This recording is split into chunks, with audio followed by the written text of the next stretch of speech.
everybody. Welcome back to another exciting edition of Wrestling with the Future. I'm Angelo DeCipio, joined as I am every week by the happy haberdasher, Dan the Man Sebastiano. Dan, did you miss me? Always. Having to do shows without you just wasn't the same. You have a lion-ass face, brother. You're fibbing to me. Hey, man, I am not. I can't interrupt myself, so. You know, boy, you're going to get... Boy, I'm going to tell you something, boy. No, it's been a couple of weeks since you and I have been together. You know, we're doing the show. Right. I will first of all thank you for holding down the home front while I was absent. Yes, sir. On vacation. I needed some time with the fam, and boy, we rolled Wildwood, New Jersey, rocked it at night, and rolled it in the evening. Figure that one out, Daniel. Oh, man, you know how many years it's been since I've been to Wildwood? Oh, man, I'm going to tell you, there's nothing like Wildwood by the sea, baby. But we have a hell of a guest tonight. I want to get right into introducing. If this man looks familiar to you, well, damn it, he should. He is all over. When you talk about testosterone, this guy's face is on the bottle, okay? This is Matthew Granahan. Matthew is the king of the self-proclaimed King of Connecticut. We're going to talk about where that name came from. Matthew is an ultimate fighter. I should say an ultimate fighting aficionado. He is, in fact, a mixed martial artist himself. He is a boxer, a wrestler, a power lifter, a bodybuilder, actor, wine connoisseur, a cigar connoisseur. He is the Suntan Superman. Holy shit, Matthew, what don't you do, brother? I'll tell you guys, you forgot author and adult entertainer, ladies. There you go. And if we're lucky, he may dance for us later. Dancing for you without moving my feet, Angelo. There you go. Hot man. Matthew, how you doing? First of all, thank you so much for jumping in here last minute. I should tell everyone, in the interest of full disclosure, if you don't see Katie Lee here tonight, there's a reason. She bowed out at the last minute. We have to reschedule her, and we will at some point. But Matthew was kind enough to work the phones with me all day today. I mean, like for hours today. Yeah. It was a learning experience. It was a great experience, and I will do it every day if I have the chance. Matthew Granahan, you've been associated, Matt, with some of the most storied pro fighters in MMA history. Stephan, Bonnar, Evan Tanner, Rashad Evans, Forrest Griffin, holy smokes, Phil Baroni, who was, I should also say, was supposed to be here tonight, but Phil is having lunch somewhere in New Mexico. Phil is enjoying a picnic with his friends. But anyway, God bless him. So Matt, how did the world of physical combat come into your life? You look like such an unassuming guy. Would never figure that you'd ever stepped into a gym in your life. Well, I'll tell you, Angelo, first of all, I want to say thank you, and I want to apologize for a man that you all know as the New York badass, Phil Baroni. But tonight, he's shown himself to be what Stephan Bonnar calls him, the upstate New York jackass, because we just spoke to him an hour ago, and he was supposed to be joining me on the show with you, and he's no show. He's full of baloney, that Phil Baroni. I'll tell you what, it has happened to us before. Dan will attest to that. Indeed. But you know what? We always make it through, and thanks to great guests like yourself, there's never a shortage of stories. I know you got a treasure chest full, so let's get right into it. You're a guy who has seen the inside of a gym clearly a few times. You're a guy who you're physical by nature. I go back and I looked at a history, a timeline, and I'll tell you a little bit about it. I looked at a timeline today of the life of Matthew J. Granahan. And, brother, there was never a time that you weren't physical. You were an athlete as a young guy, an athlete as a young man and a young adult, and you are, quite frankly, still a consummate athlete, even at this grand old age of what, 45? 40s, late 40s. Let's put it that way. Well, let me tell you, Angelo. First of all, I want to say you are lucky to have me on instead of Phil the Baroni, because his ex-wife Angela always said that I was a muscular, more handsome version of her husband, and her dreaming of me incessantly is one of the reasons why she left the Phil Baroni. But yes, indeed, I've always been a very physical man. Started out as a rambunctious youngster, and it was the wrestling mat that helped tame the Granimal, as I was known throughout my young wrestling career. In high school, had the FCX consecutive pinning record. My old coach, Charles Anderson, dubbed me as the human animal himself, the unstoppable Granimal. And I can tell you that one of the highlights of my life personally was the year 2017, when they had invited me back to my hometown. I now dwell down in the deep South Kakalaki, but they invited my hometown on the Strong Island Sound, Norwalk, Connecticut, Norwalk High School, to headline an event to raise money for the wrestling match for the new coach, Joe Fernandez. And Dan Severn was on that card. He was on the undercard. I was in the main event. And Dan and I were able to also do a coaching clinic for the new team. But they call that May 9th every year since 2017 in Norwalk, Connecticut. They call that Granimal Day, brother.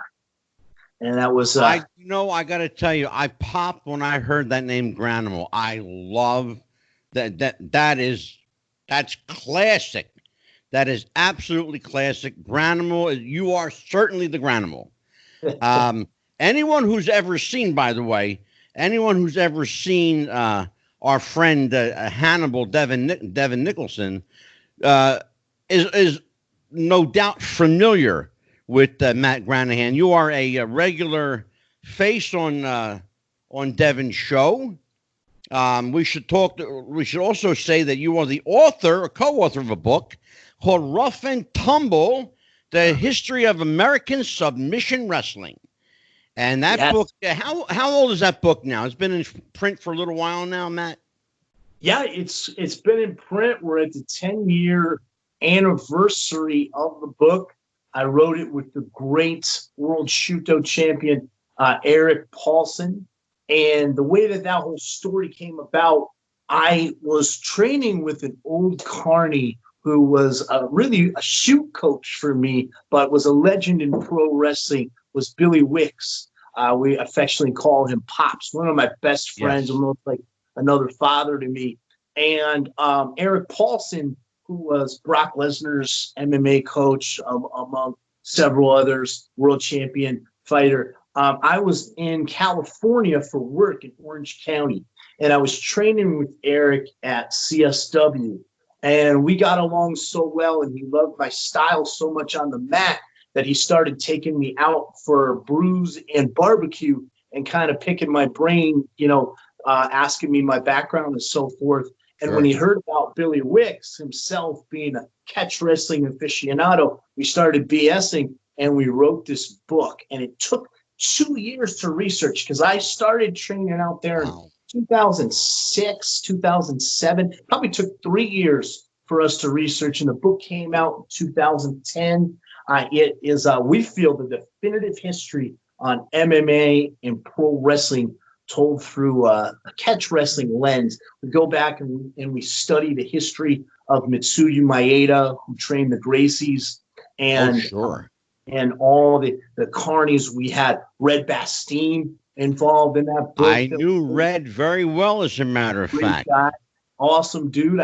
Great guy. In Dallas back in 2007. We had the great Frankie Kane, who was another mentor of mine, the great Mephisto I Sure. saw all of Frankie's robes, and that inspired me to start my Sheik gimmick in the pro wrestling world. I kind of stumbled into pro wrestling.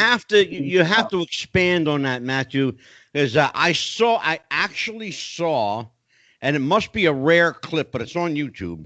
Matt Granahan as the Sheik. Interesting gimmick. Where did that develop? Was it solely from being inspired by Mephisto?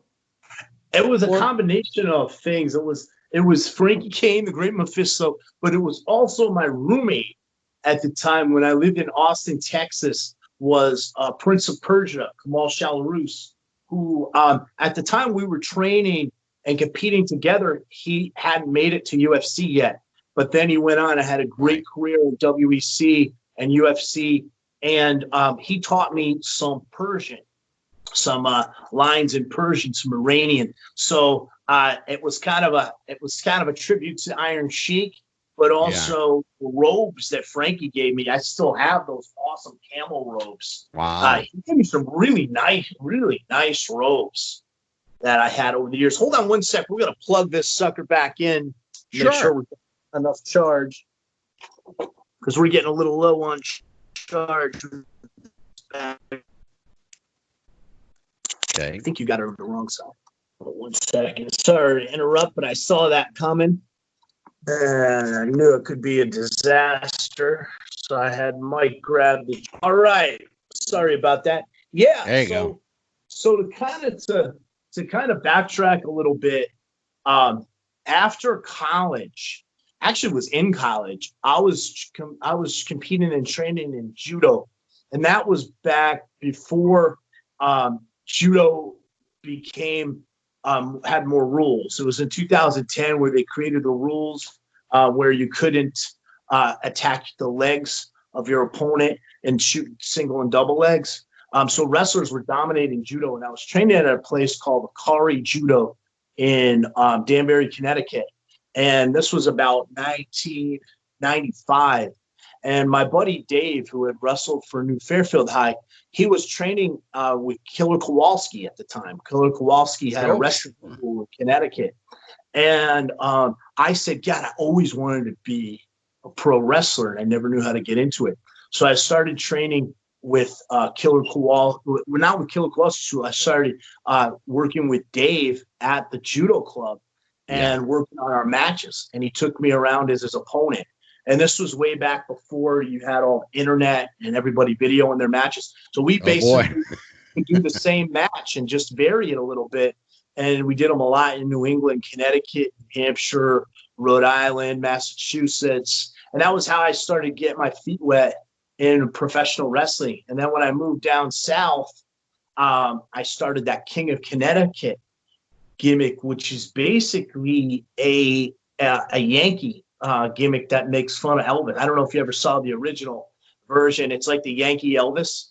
Yeah. And I talk about how I trained in the gym and Elvis died on his toilet and all that kind of stuff, and had some fun with it. And I started speaking a real annoying Yankee accent with King of Connecticut. And where I got that from was growing up in Connecticut. I grew up in Norwalk, which is a blue-collar town, but I was dating a girl from Wilton, Christy Lindbergh, and her dad was very, kind of arrogant. He kind of looked down on me and so forth, and he spoke. It was my teen time. He spoke very arrogantly. So I just embodied that as the King of Connecticut. Yeah, so I was had a class doing pro wrestling, and we talked about this earlier, Angelo. Biggest thing is pro wrestling now has become so watered down, so politically correct. Oh my God, yeah. You can't have fun anymore with it. No, you know what, Matt? I want to let Dan pick up on that, because we've actually had that discussion on the show. Dan, why don't you and Matthew have that discussion? Yeah,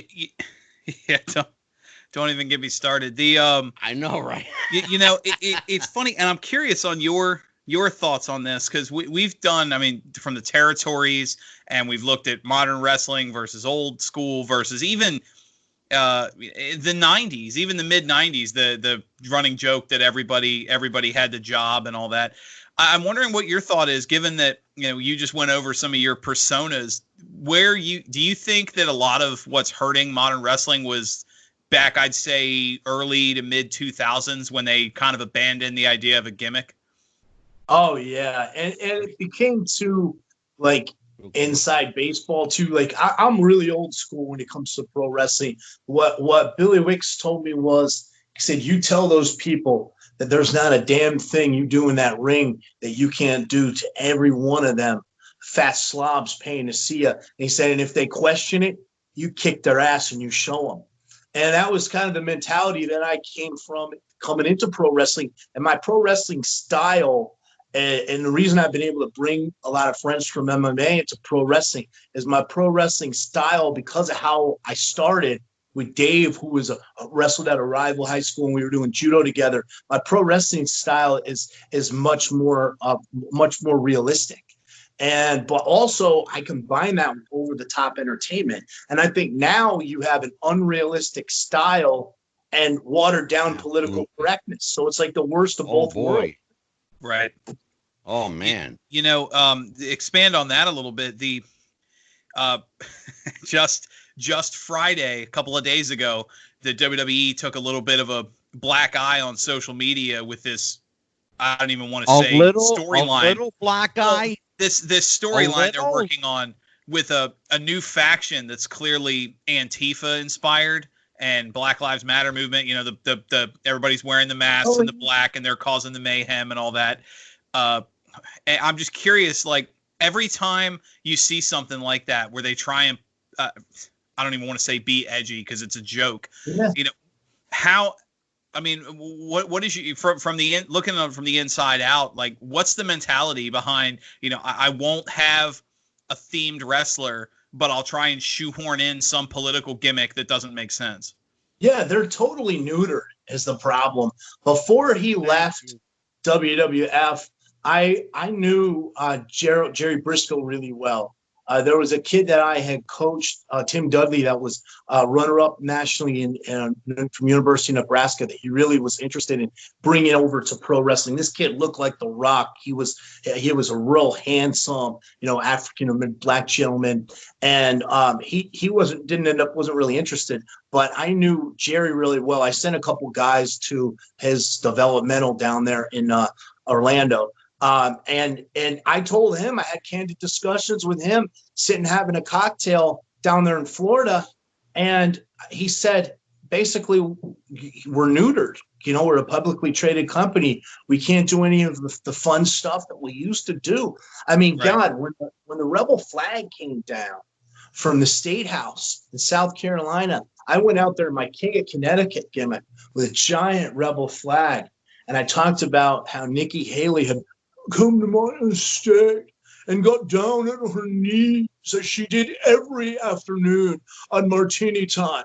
Except this time, not only did she perform her normal duties, she surrendered this flag to me, and I pulled it right out of my backside. And this was a real, you know, redneck crowd in Boiling Springs, South Carolina.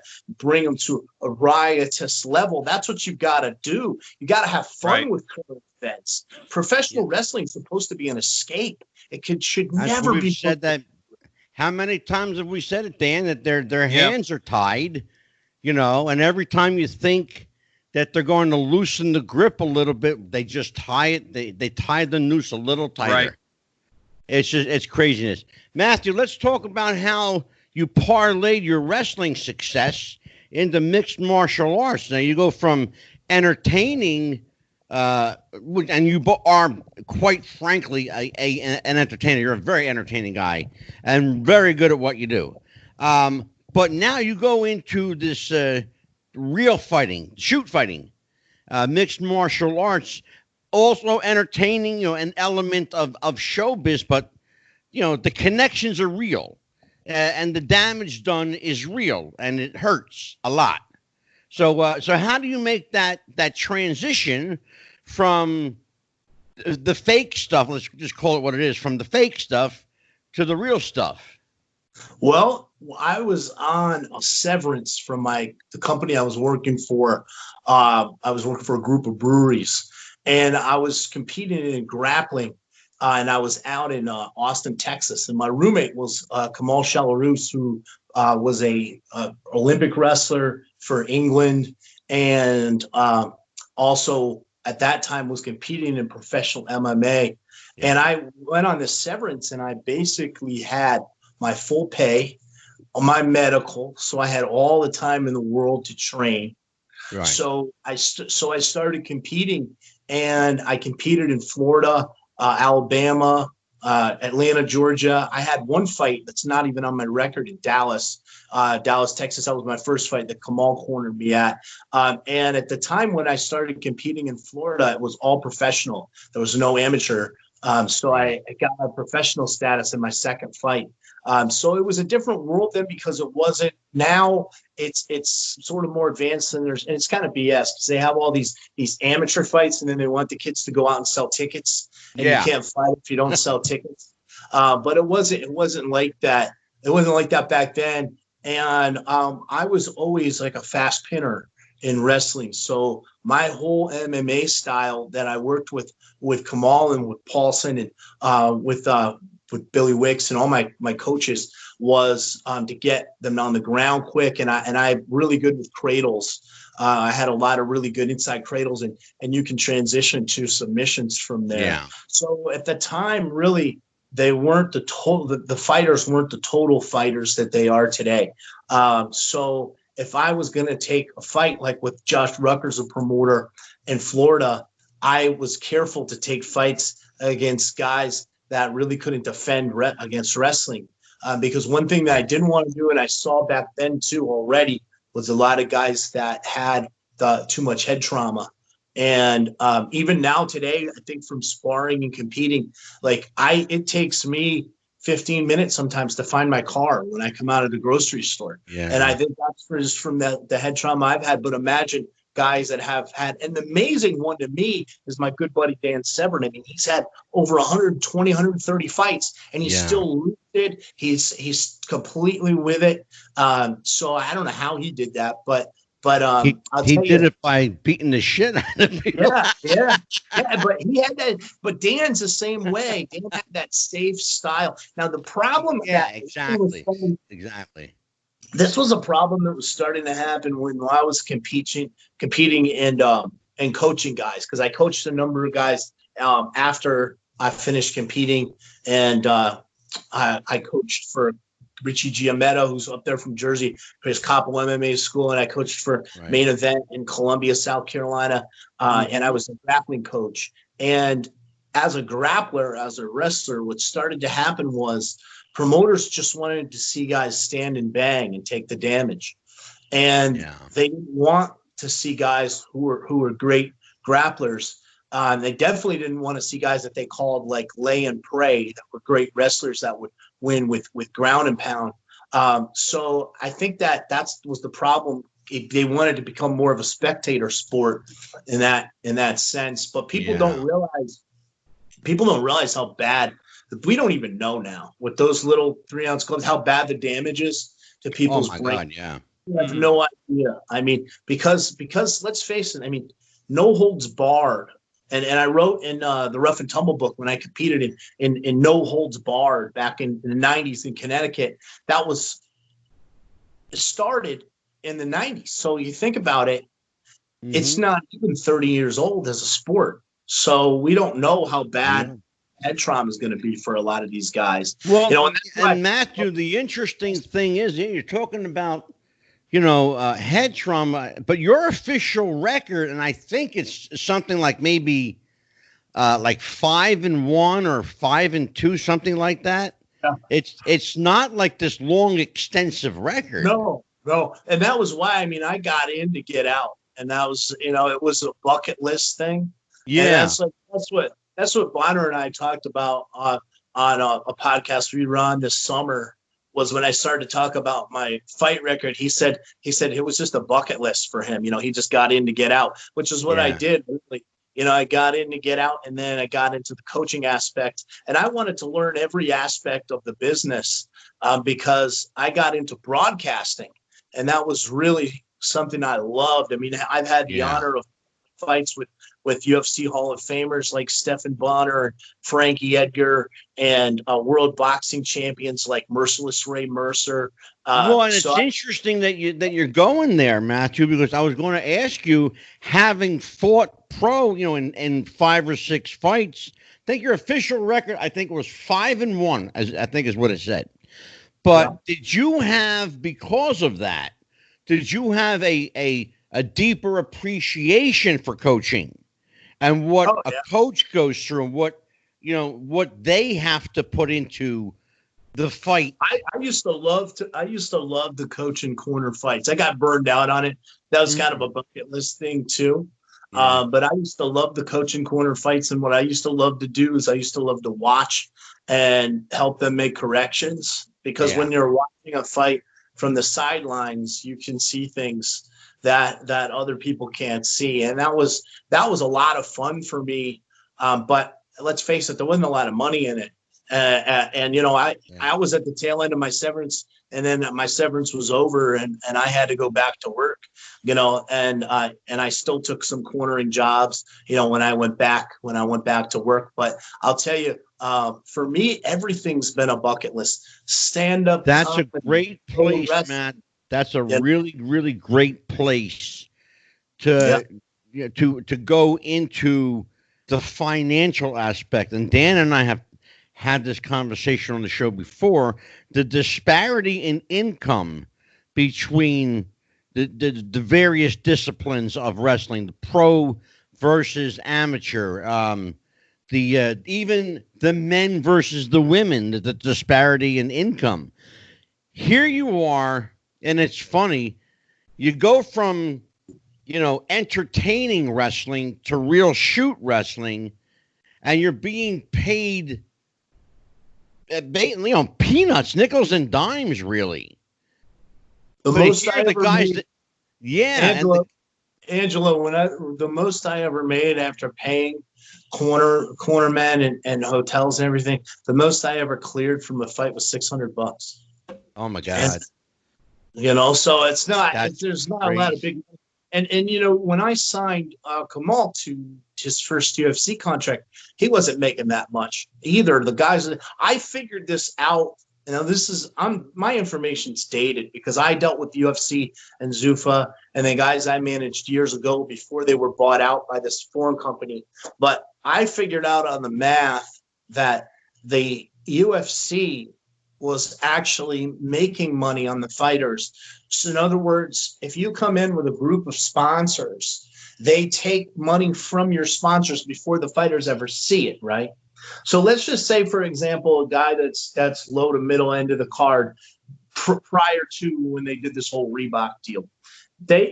You have, let's say you've got 3 sponsors, right? And each sponsor's giving you, $4,000, $6,000, $3,000, whatever it is.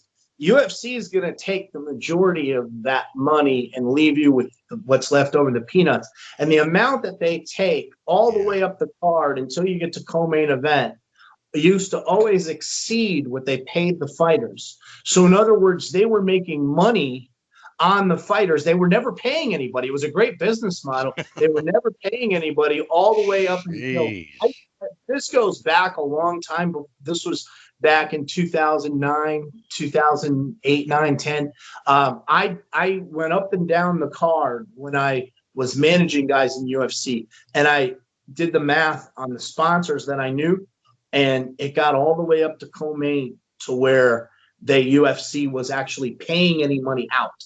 So in other words, they were breaking even or profiting on every fight. That's before pay-per-view, gate, advertisers, their own advertisers, anything, because they were skimming the money off of the fighters' advertisers. That's crazy, Dan. Yeah.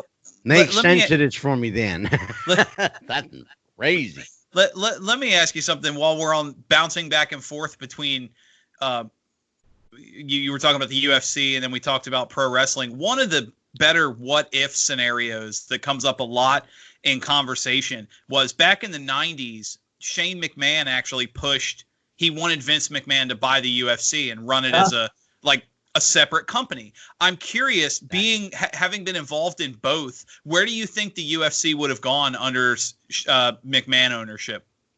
Man, I would have loved to have seen that, actually, because there's such a parallel already between both of them. They could have had so much fun with that back and forth. I mean, there's no telling really now. It's so hard to predict. I was telling I'll tell you. He would have fucked it up. That's what he would have done. He probably would have fucked it up. He would have fucked it up. What do you guys think now of WWE? I mean, it's I can't even watch it. Garbage. Yeah. I mean, damn, let's be honest. Yeah, unfortunately, a majority of the reason I watch current wrestling is because between the podcast and the writing and all, being a commentator in the wrestling business, if I didn't have those positions, I wouldn't be a fan today. Yeah, exactly. How about that, Matt? Yeah, that's sad. That's sad. I mean, and it's one of those things where everything that made pro wrestling's fun and cool and special, sadly, is gone now. And can you put the genie back in the bottle? And that's the question. Let me ask you something else. I've seen a lot of your interviews, and you've obviously been very outspoken in a lot of topics, from your thoughts on Dark Side of the Ring and other aspects. Since you're such a man of gimmicks, what do you think about the recent push between some of the indie darlings and now AEW, when you get your Orange Cassidys, your Joey Ryans, where people whose entire gimmick is wrestling is fake? I think it's disgusting, honestly. I think that wrestling is become, it's sad, but it's become a bubble, and it's become so niche. And I remember during the Attitude Era when you had everybody wearing NWO shirts and Stone Cold shirts. You go to the mall now or anywhere in the last few years, you never see people wear wrestling shirts or merchandise. Right. I know. And if you do, I saw a guy at the gym today wearing the NWO shirt. You still see that? I was actually just for that. That's a rarity, and we talked about that before. We did an entire episode dedicated to what happened to. It's all gone. I mean, all the gimmicks are gone. You can't find a gimmick if you tried. Look for a gimmick in wrestling today. You won't find any. Right. You'll find variations of people's dysfunctional personalities, but you won't find a gimmick. Yeah. You'd be hard pressed to find a damn gimmick. And Orange Cassidy, I'll give him credit for one thing. And Joey Ryan, I'll give him credit for absolutely nothing. Because I think he's a piece of shit that doesn't belong in wrestling and should have left the business alone a long time ago. Half the allegations are true. He belongs in jail. At least Orange Cassidy, you got to give him this much. He had people talking. If they're talking about you, they're looking, they're interested, they've noticed something. Dan, we've talked about it before. Good or bad doesn't matter as long as they're talking about you. Publicity is publicity, right? In the case of Joey Ryan, it's not that they were talking bad. The guy's just a fucking deviant that doesn't belong near a ring. Right. Okay? He's just a fucking deviant. And I'll call him out on it. I've said it before. I'll say it again. I don't give a shit. I don't like you, Joey. You got a problem with that? You know where the show is. Hey, you'll get no argument from me. Fuck that guy. Exactly. But Orange Cassidy did something. He had people talking. He was over because they were talking. And we talked about that before, Matt. The ability, the skill of getting over. You know how to get guys over. That's what you do now. You manage guys. You get them over, but you get them over on different levels. On a shoot level and on the entertainment level. Stephan Bonnar perfect example. I love this kid. I saw him the first time in The Ultimate Fighter. I thought to myself, this kid's going to be a fucking star. This kid's good. He's quick. He's got a look.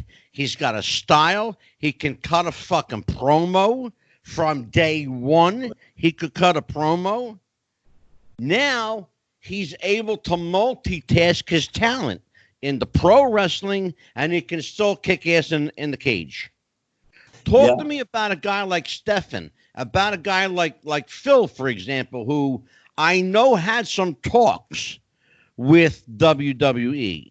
I don't know whatever I can tell you that story. I can tell you because I was managing him, and that goes back to Jerry Briscoe. So he was offered the opportunity to come down. We had it in writing to come down to Orlando.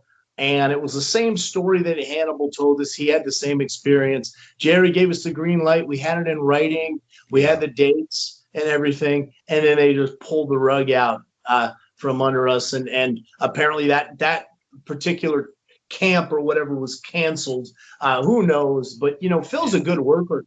And he's got some lineage in the business, too. His great uncle was Lou Albano, Captain Lou Albano. So I knew. Yeah, so I wanted to talk about Bonnar, and I wanted to kind of bring together the pro wrestling and MMA from a marketing standpoint, because when I was managing Stephan Bonnar and he was moving into Bellator, I was also a prime marketing consultant for Bellator. And you have to remember, that was a time when Spike TV was associated with UFC. UFC built Spike TV, and Spike TV's audience goers were going immediately to Spike TV for their MMA. Mm-hmm. So when I worked as a market consultant for them, one of the first things we did was we started putting UFC repeats on Spike TV to create confusion, and so people still thought it was there. Yeah, they were moving. They had their deal where they were moving to Fox.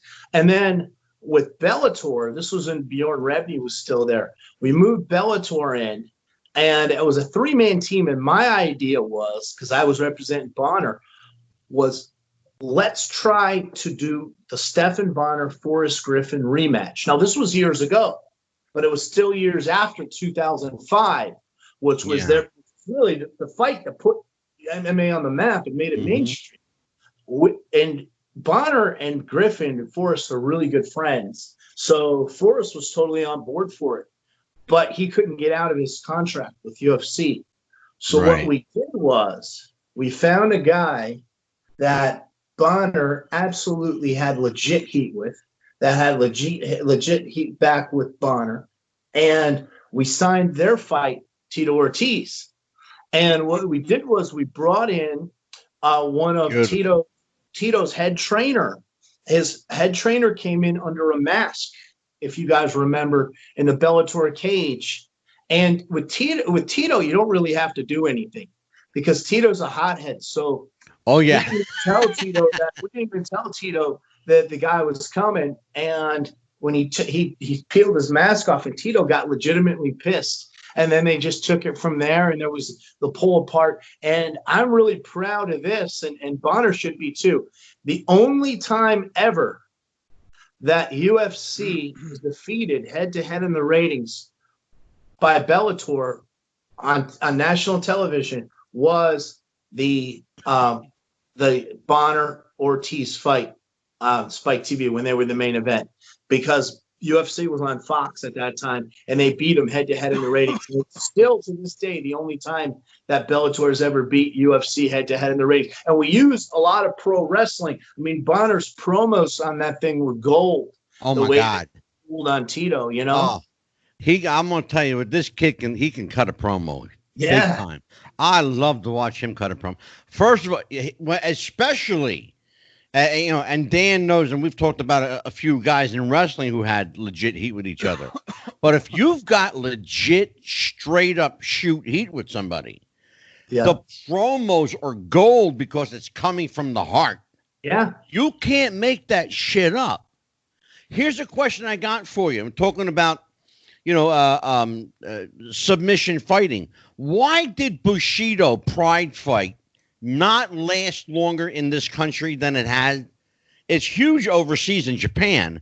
Why did Bushido and Pride fighting not make it here? What happened? I think there was a lot of issues behind the scenes with Yakuza that was, financing them. Mm-hmm. And right. A lot of people always get them confused with Kazushi Sakuraba, but Sakibara, who was the head of Pride, who's a different individual. And there were some stories there that Phil could tell you where they would go into the locker rooms and they would offer American fighters triple their purse to job out to some of the Japanese fighters. So there were some works in there with Pride back in the day. And I don't know why that's I think got a lot to do with it. I think had a lot to do. I really enjoyed it. I really did. That was the group that introduced me to people like Bas Rutten, who I think is a hellacious fighter. Mm-hmm. Absolutely. The guy's got hands that look. His hands are bigger than my head. His Pride was monster fist. Pride was a lot more fun to watch. I love, and I did this with Mike Karamiko's event. We had a female grappling festival in Miami that I hosted for him that was headlined by UFC superstar Andrea KGB Lee against the rising women's champion, the Crazian Andy Wynn. And what I did in that grappling festival is just like Pride. We dimmed the lights and had music, and I called each of the competitors out. Andrea, KGB, Lee, and had the ball come out, individually. And I stole that from Pride. Remember how Pride used to do that? Oh, absolutely. Yeah. Pride was a lot more fun. Pride had a lot more.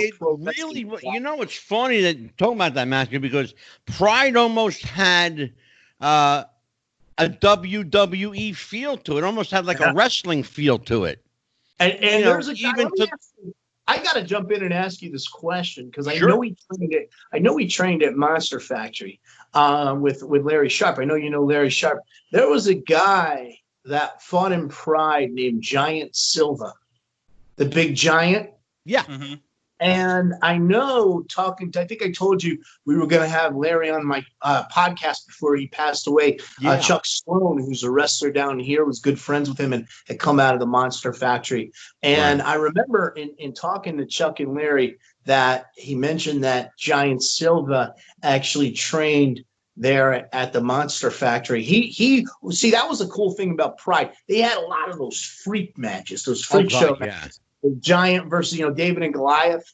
Yeah. Oh, sure. A lot more fun. Yeah. Yeah, we actually, Matthew, you might be interested. We got a guy coming on. In fact, this week he's coming on Thursday night. They call him the Meadowlands Monster. His name's Lou Bruno. 7'2" legit. Oh, shit. 7'2" legit. 285, 290 legit. Big boy, big old boy, big Jersey boy, big Italian Jersey boy. You don't see many 7'2" Italians, trust me. No, I'm 5'3" and I'm big, brother. Yeah. That's what I was gonna say. That's freakish. That's freakish size, you, man. Alps or something. Ask Dan, he'll tell you. I'm a giant. French Alps. He must be from the Italian Alps. Right. I'm telling you, man. I'm a giant among men at 5'3" for crying out loud. Jesus. Shut up, Daniel. No, it's. Take it away. Look at how many vowels are in my last name. I have a cousin that's 6'5", and he's towers over the family. Oh. I'm 6'2", and I'm one of the biggest people with my last name. Michael Karamika here is close to 7-footer. The promoter here, 70 inches. He's he's how tall are you, Mike? But he's not a towering inferno. You were talking about introducing fighters and Pride. I remember when the idea, but before we even called it mixed martial arts, when some of that stuff first started coming out, I was a big fan of Pancrase over what was early UFC or what would become early UFC. And I'm curious, since you were talking about announcing and getting everything ready, there's a lot of famous calls, catchphrases, whatever you want to call them, from announcers, let's get ready to rumble, whatever you want to look at. The UFC, how through years of everything they've done did Buffer settle on "it's time"? Is there a story behind how you get the worst fighting catchphrase ever? I don't know, but he's that is pretty stupid. It's not as good as his brother. I got lots of questions about Bruce Buffer, brother. I got lots of questions about Bruce Buffer. Go ahead, Matthew. I'm sorry to interrupt you. Yeah, I mean, that's true because his brother had the best one. Let's get ready to rumble. Yeah, how do you do that, for crying out loud?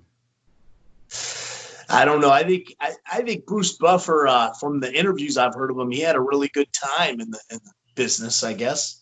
I mean, he certainly, bless his heart, seems like he enjoys himself. Yeah, he made a shitload of money with that. It's time, by the way. You know that. Oh yeah, he made a ton of money.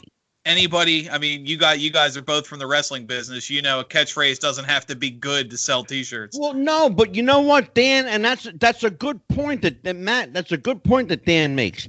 It doesn't have to be a great catchphrase. Here's the thing, though. It has to connect during a time frame. Right. During the time that Bruce came up with "it's time," and then Michael came up with "let's get ready to rumble." That was at a time when the fight business was in full swing. You had MMA, you had boxing. Who remembers boxing? I ain't seen a boxing match in ages.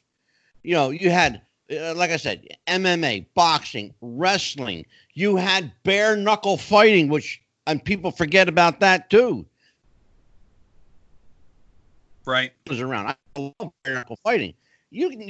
Now they consider it barbaric. Are you kidding me? What the fuck do you think people used to do before gloves? They used to beat the piss out of each other with their hands. Okay? I got two meat hooks over here, a lefty and a righty. So don't start with me, Sebastiano, because I'll knock you the fuck out. Well, let me jump in there with you guys because yes, sir. Baroni, who was supposed to be on here with us, he got screwed a couple of years ago with bare knuckle boxing. He fought Chris Lieben, and a lot of people thought it was a work. And, man. But I got to stop you there, Matt. I got to stop you, Matthew, for just a second, and I'll let you continue the story. Yeah. There's another guy who had talent out the ass. Yeah. But again, and here's another guy. Talk about talent can get you so far, but your mouth can get you in a lot of trouble. And Chris Lieben was one of those guys, man. This kid had some amazing talent and skill. But he always managed, Matthew, to say the wrong thing at the wrong fucking time. Why? Didn't somebody tell him to shut up?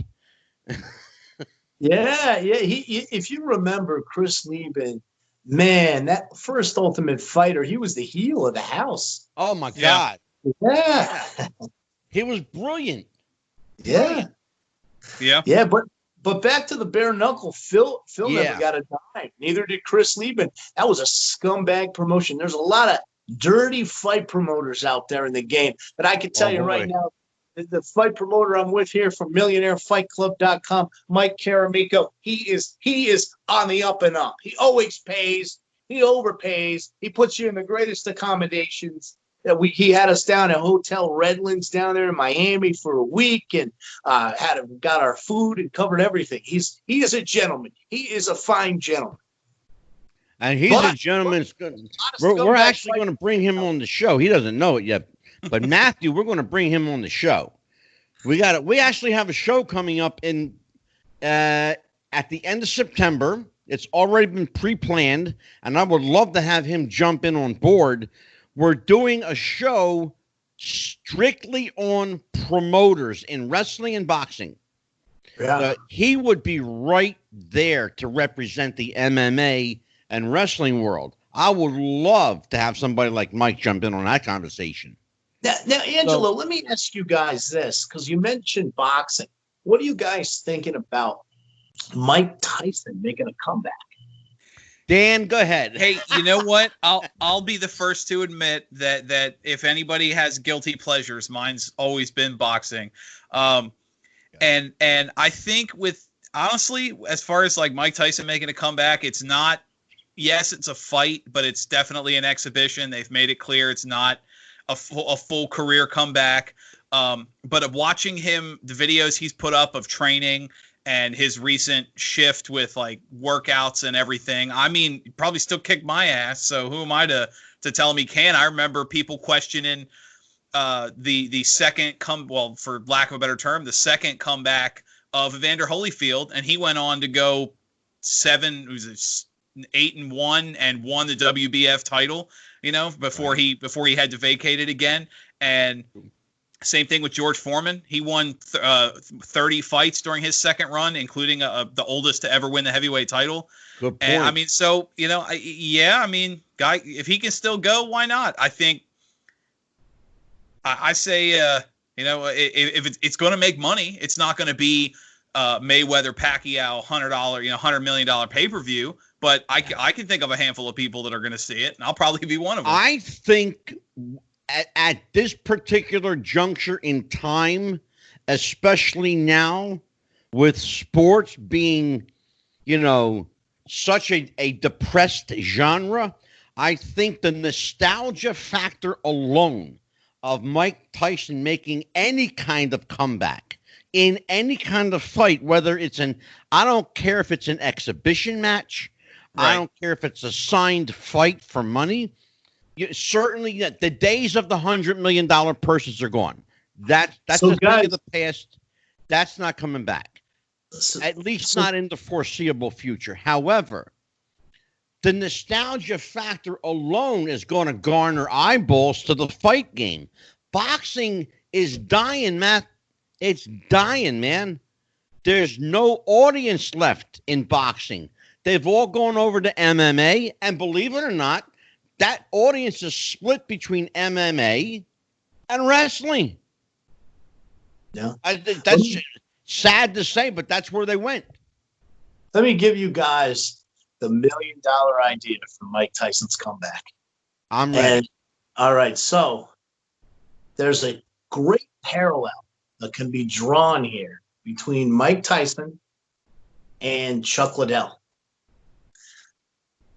Everybody thinks of the Mike Tyson in his early career, all those quick flash knockouts. I was actually in Vegas at his fight against Bruno, and they forget that Mike Tyson had a string of losses in his last fights. Mm-hmm. If you want to go back and watch Tyson's last fight, it was against an Irish fighter that was considered a tomato can that the folks broadcasting were saying, this one's going to be over. Don't blink. Yeah. Mike ended up losing and getting taken out the 6th round, I believe it was. Yeah. Look at Chuck Liddell. Everybody thinks back to the Chuck Liddell that was dropping everybody. Chuck Liddell's last 4 or 5 MMA fights, he was staring up at the lights. Yeah. He was getting KO'd. So it's a good analogy. A great How about this? I mean, this is $1 million idea. Talk about bringing in wrestling fans, boxing fans, MMA fans. You have a fight between Chuck Liddell and Mike Tyson, and you have 3 rounds, and you use a tumbler. You guys know what a tumbler is when you. Oh God, sure. Yeah. 1 round is going to be boxing. 1 round is going to be kickboxing. 1 round is going to be MMA rules. The intrigue and suspense in that match, because if boxing comes up in round 1, everybody's going to think it's going to be lights out for Liddell. Yeah, right. If MMA comes up first, and everyone's going to think there's no way Tyson's going to survive this round. Kickboxing is a mystery because The thing about the tumbler system, I like where you're going with this, because the thing about the tumbler system, and it's been done before, is the tumbler system for fighting is that you don't know which is going to come up first. They can reach into that tumbler and pull out, submission fighting first. And, then pull out wrestling next, and then boxing next, whatever. The possibilities are endless as to what you can do with it. As to how much imagination do you have? You can go crazy with that. I love that, Matthew. That's beautiful. Here's the other aspect of it from a marketing perspective. Those two guys are superstars from the pinnacle of both sports.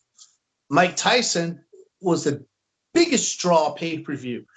Chuck Liddell was at the point where UFC was on fire. It was new. It was vibrant. You put those two guys in there. I mean, I think you break some records. For box office time. Yeah. If at the very least you're going to attract an audience that may never have been, exposed to that genre of fighting before. You may have wrestling fans who realize, hey, you know what? There's something here that besides wrestling that's pretty fucking cool. I like this. Wrestling fans are going to get that because wrestling fans are so bored now. Right. Oh my God, yeah. They're looking for something. They're looking for anything. Dan, pick up on that point. I could see something like that. I think it's fun to think of. I mean, at this point, it goes to what we talked about last week, was throw anything at the wall and see what sticks. I mean, fans are so deprived for content. Even current sports, the baseball and hockey that are running, it's not. And I'm a huge hockey fan. It's not quite the same. Because let me interrupt you a minute. Share with Matthew, because it's so not like me to interrupt you. Yeah, right. But shut up. But share with Matthew the conversation that you had with the former WWE star Duke the Dumpster Droese. Share that. We had talked about the same thing. We talked about getting anything to work and what's going to work. And the point that the three of us that were talking kind of ended up with was he had mentioned, the cardboard cutouts in the audience and how it's just not. It's not the same. Even watching it, there's no crowd reaction. There's no the excite. Even the sport itself being fun, the excitement's gone. It's the same thing with wrestling and the empty arenas, and now they've got the token crowd and the noises there. Hang on, Angela's gonna break character and interrupt me again. Go ahead. No, I'm not. Oh, you look like you were trying to say something. No, I'm agreeing with you. But why would you think I'm going to interrupt you? Here's the thing, Matthew. And I think you'll agree with this. As strange as this sounds, I think you'll agree with this. You can have an MMA fight and not have an audience and still have a decent fight, a great fight.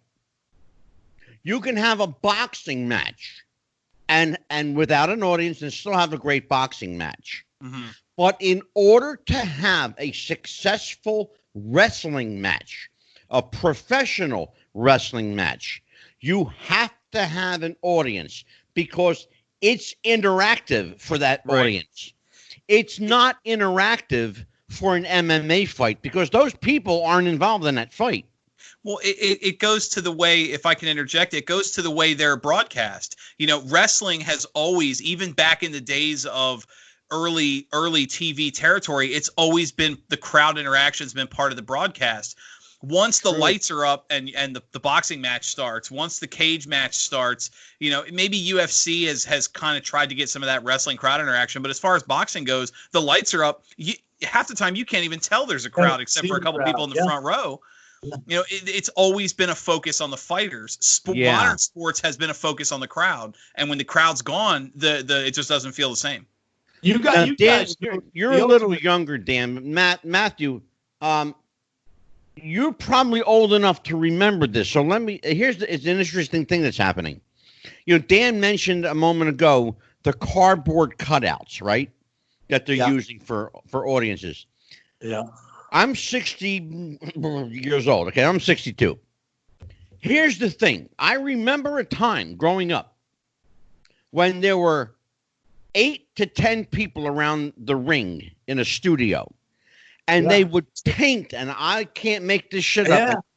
You know where I'm going with it, Matt? Yeah, of course. Okay. Well, also that beyond that too, two things. One of the most popular shows and professional wrestling history was on WTBS, their studio show. You couldn't even see the crowd. You could only see the first one.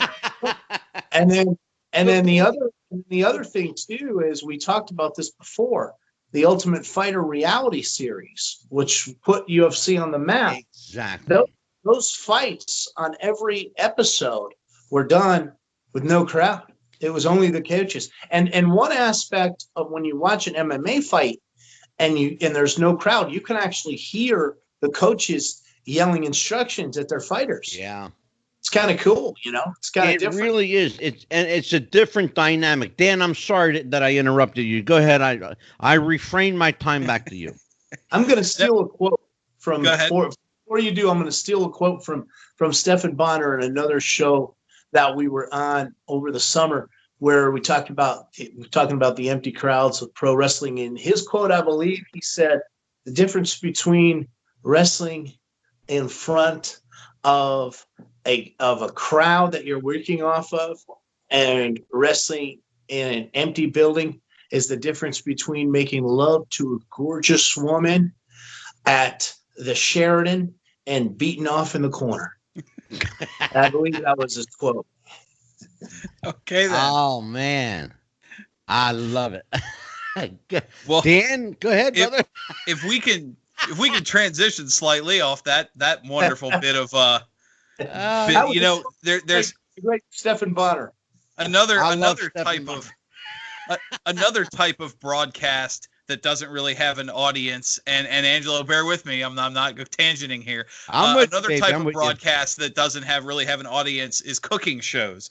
And I'm genuinely curious, Matthew, your cookbook. How did you get involved in that? Because all this talk about, well, you were just making a meat joke, but we transitioned there. I'm curious if you could go into that.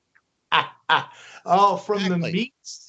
From the meat to the grilled meats. Yes, I've always had a passion for the culinary arts, for cooking, and I was doing my podcast, and I'll tell you how that all started. I was doing my podcast with Brian Snow, and it was he's a heavier gentleman, and he's open about wanting to lose weight. He's the golden voice of Chicago. He hosts a morning show in Chicago and calls the Cup games and all. He's got a big booming voice, but big black guy, 350 pounds or whatever.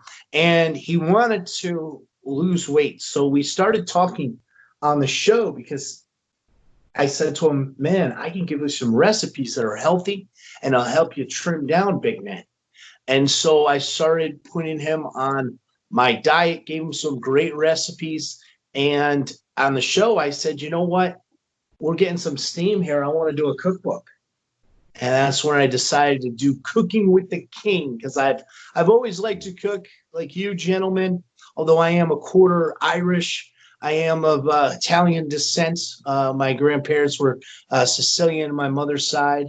And I grew up loving to cook and loving to eat. And now wanting to skimp on your heart. Holy shit. Oh my God. Well, anybody I didn't expect that one, Matt. Hey, as a man of fitness himself, anybody could tell you when you're on bulk phases for working out, Italian is a great cuisine for that. Exactly. Yeah, well, I kind of, and that was what I did. I made these recipes that were a little healthier. Like with meatballs, I use lean ground turkey, 98% lean, and a lot of. You just got to buy the cookbook. I don't want to give away my secret. You just got to go to the Amazon Kindle store and buy Cooking with the King. I believe it's called Cooking. That's King, not Culinary Secrets of the Suntan Superman. There you go. Matthew doesn't realize it, but he just spurned the show here, by the way. Uh-oh. Yeah. I think, Dan, you and I are going to talk about, I got an idea. I'm not going to share it with the audience yet, but Matthew, thank you for this amazing idea. But you gave me a hell of an idea. Dan, when we get off the air, I want to talk to you about this. His consulting fee is 10%. You're doing a cookbook? No, I'll tell you what I'm going to do. I'll share it with you now. What the fuck? Okay, I'll share it. I would love to do an entire episode dedicated to, because I'm a diabetic and I'm being serious about this. I'm being straight shoot serious. I would love to do a whole show dedicated to healthy eating, healthy cooking, substituting certain meats for others. You know, turkey is a great sub for ground beef. You know, certainly a lot leaner than beef. There are foods that I love that I can. You know, I'm Italian. I love my bread and pasta. You know, that's like that's like a bullet to a diabetic. You know, right? But you know, I was weighing on this shit. You know, did you ever try, Angela? Ever try zucchini spirals instead of pasta? Yes. They don't cut it for me, bro. They just don't cut it for me. It's not the same. It's really not the same. I'll tell you what I do like though, in place of pasta, but it's a bit starchy. I like vermicelli and I like rice. Yeah, I like rice. I eat rice sometimes. I'm not a big fan of rice. I like pasta and I like to make shells. I like to make stuffed shells. And the cookbook's not all. And I love stuffed shells. I love stuffed shells. But the question is always what to stuff it with, because certain cheeses are not good for diabetics, and ricotta is high in fat, but it's so fucking good. I go crazy. See, when I make stuffed shells, I have ricotta cheese at the bottom, and then I put the turkey meatball in the middle, and then mozzarella cheese on top. You're killing me, brother. Stop! You're killing me here. It wasn't like, here's the thing with Brian, with Brian, I'm sure we talked about this on the show, so we won't say, it was more the problem with Brian was he was eating a lot of real heavy fried foods and gravy and biscuits and sausage gravy and a lot of the stuff like that, a lot of fried chicken, stuff like that. So it wasn't like you said when I did the book, this wasn't to be you're gonna love these meals. They're not. These aren't like super strict healthy meals. They're fun meals, but in a lot of cases we substituted certain things to make it healthier. Brother, I lived in Tennessee for 15 years. Now I'm gonna tell you what. I didn't eat anything that wasn't a gravy, a biscuit, or pork. I came back to New Jersey. I was 227 pounds, and I'm 5'3", by the way. And I'm 181 right now. Nice. And I'm complaining that I'm fat. So I guess compared to the 227, I am, after all, part 2 of the Suntan Superman, and I'm rocking it. Shut up, Dan. Dan. I didn't say anything. I want to bust your ass, boy. You gotta be my tag team partner. You could be a 6-man tag. Look at this. You and Baroni. Right? Look at the gun. Okay, I got guns. How about a 6-man tag with me and Baroni if he ever shows up? They're BB shooters, but they're fucking guns, baby. Well, guys. Listen, you guys, I'm going to tell you what, Matthew. Thank you, brother. We're gonna wrap this up here at just before 9 o'clock, and I definitely want to bring you back. You're scheduled for the 20th. You're still coming back on the 20th, right? I'm in. I'll come back Beautiful. Here to the Awesome. Excellent. Studios. Oh yeah, because I got to give you the whole show. Absolutely. Nice. Yeah. He's got a nice. Go ahead and promote what you need to Dan and what's going on in the world of Dan the Man. Well, this week we've got 2 special episodes coming up. I've got a Refs Roundtable. I'm interviewing Irvin Legend. He's a Mid-Atlantic based indie wrestler. And then a special broadcast of Wrestling with the Future. Jason and I, as Angela mentioned, did a candid interview with former WWE superstar Duke the Dumpster Droese. That's also going up this week. Yep. And we've got a lot of good stuff coming up, a lot of good shows, and I'm looking forward to everything that comes on. Fabulous. We have a new segment we're adding to the show next week. In fact, it's called Cryptic Corner. We're going to explore the area of Bigfoot, the Jersey Devil, Mothman, the Stink Man, Mole Man. Some people in Ohio talk about the Mole Man. We'll find out if this is real or mythical. We will talk about the elusive creatures and critters that roam the highways and byways of North America. We will talk about the chupacabra. Is it real? Is it just a hairy dog? What is this thing? And then we will explore. We're going to go take the deep dive into Montauk Island. What's happening in Montauk Island off the coast of Long Island Sound? So, just a few things we're working on. Next week we have who we got next? Dan, who do we got next week? Because I don't have my schedule in front of me, brother. Yeah, neither do I, actually. It's on the desk. With Thursday night, we've got the Meadowlands Monster, Lou Bruno. Mm-hmm. Got Matthew Granahan coming back.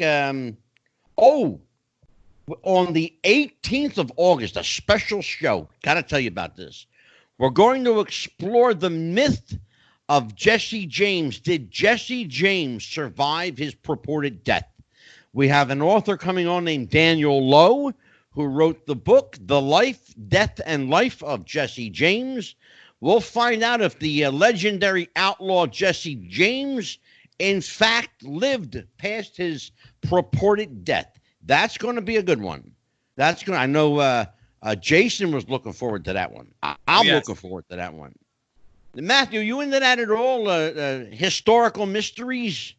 Absolutely. There's so many of them that are out there. You mentioned Jesse James, and that's a fascinating history. And what about D.B. Cooper? That's one that I've always been fascinated with. You know what, Matthew? That's a great idea. We're actually 2 of them that are on the docket.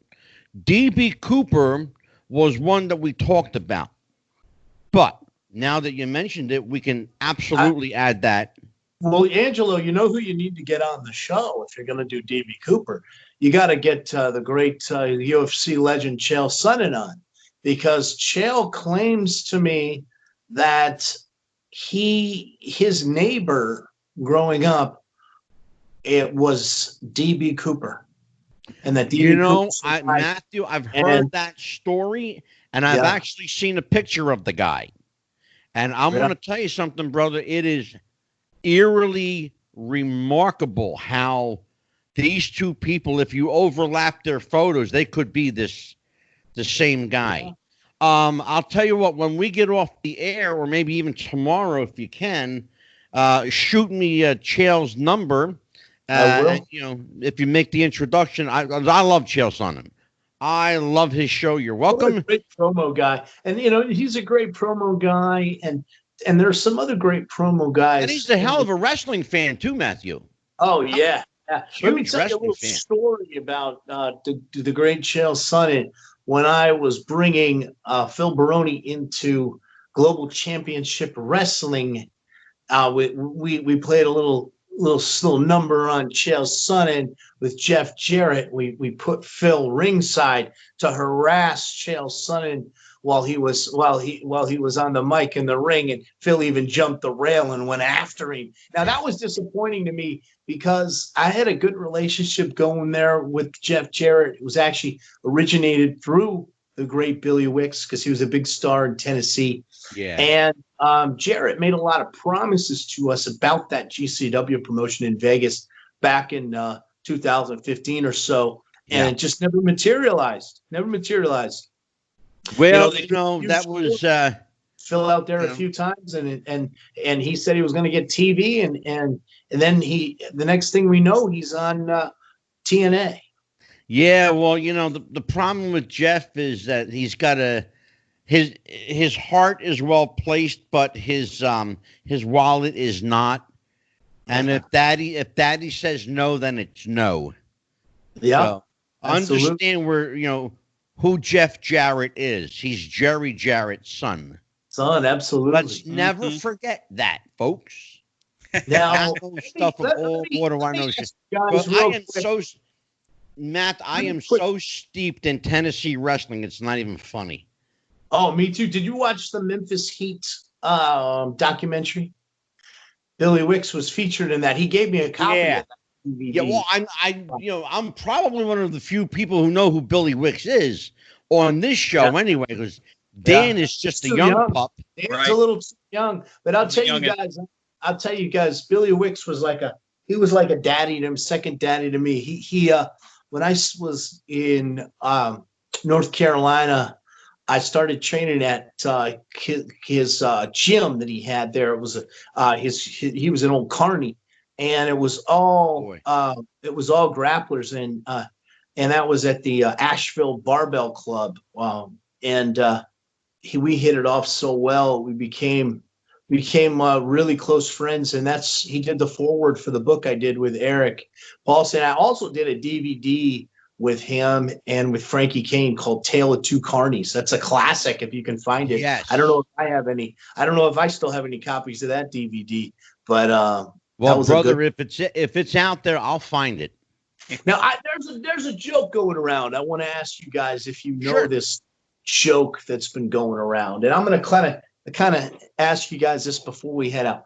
What's 245 pounds, dashingly handsome, and disappears in an instant? That would be Matthew Granahan, the Granimal, the king of Connecticut. Absolutely. I love it. That's Dan, hilarious. that was a hell of a show, brother. What a character. Oh, we also need to tell people we have a really, really unique show coming up September 1st. And I want to tell people about this. It's going to be a very interesting show. Number one, it is the return of Vince Russo. Number two, Dan the Man will join me, most importantly. And number three, we will introduce people to a young man of 70 years old named Stephen Plim. Stephen Plim was the manager and best friend of the legendary entertainer Tiny Tim. Yes, that Tiny Tim, tiptoe through the tulips, Tiny Tim. Dan, you will get a lesson in Tiny Tim. You will get a lesson in showbiz history. This guy has worked with everyone. He knows everybody, and they know him. Trust me, brother. This guy's a fascinating character. The book is called Tiny Tim and Mr. Plim. Got my copy 2 days ago, and I haven't put it down yet. It's a great book. So, for Dan the Man Sebastiano, the Happy Haberdasher, I'm Angelo DeCipio. I dropped the psychic. And I'll explain on another show why I'm doing that. It's a very personal thing to me, and not a decision that I came to lightly. But nonetheless, Angelo DeCipio, I am. The beard's a little whiter, the skin's a little darker, but I'm still the same handsome guy. Look at me. Shut up, Dan. Have a good night, you guys. Happy wrestling, everybody. Good night. Take care. Bye-bye.